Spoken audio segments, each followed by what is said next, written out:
A girl named Frederique, nicknamed Trout, suffered severe humiliation from boys as a child. Her father, a keen fisherman, gave her a trout tank, which became a symbol of freedom. Time passes. Adult Frederique lives in the countryside, enjoys bowling, and works in a small gym owned by a friend. She leads a secluded life, but attracts the attention of the men around her with her confidence and aloofness. One day, she meets a man named Galush.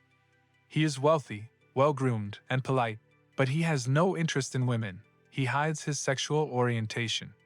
Frederique understands this but sees him as a convenient partner.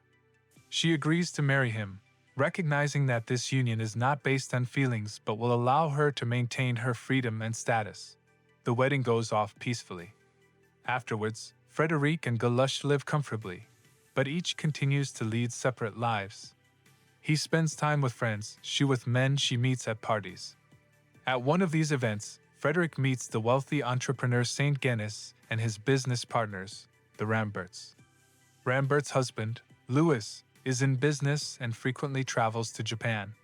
His wife is an elegant woman accustomed to luxury. Frederick easily fits into their circle, striking everyone with his cool charm and mysterious demeanor. Saint Genis expresses interest in her. Frederick accepts his attentions, allowing him to court her, but maintains his distance. Soon, she agrees to go with him to Japan, where business opportunities are opening up for him. Galush, without objection, lets her go.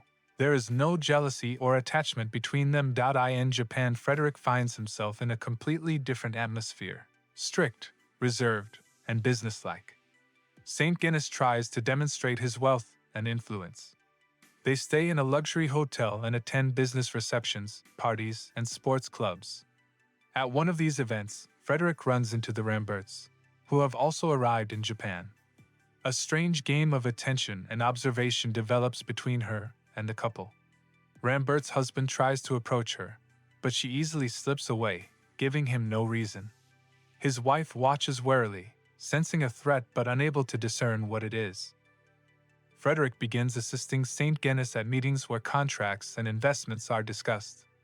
She acts as a companion, creating the right impression. Men admire her but can't understand her motives. She knows how to speak just enough to arouse interest, and then fall silent at the right moment.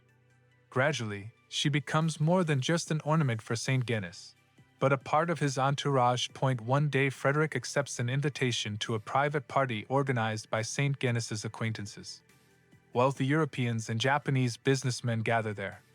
Frederick feels confident, watching the men compete for the attention of women. She uses every situation to emphasize her independence. Rambert begins obsessively seeking meetings with her, but Frederick avoids him, using Saint Genis as a cover. Saint Genis invites Frederick on a trip around the country, where they visit picturesque places. The couple returns to the city. At one reception, Frederick unexpectedly shows interest in the financial matters being discussed by the men and intervenes in the conversation. This surprises everyone, especially the wives of Rambert and Saint Genis. After the event, Frederick attends a large reception with Galouch. He has come on business and is temporarily in Japan. Their interaction seems formal, but Frederick realizes that their union is no longer necessary for either of them.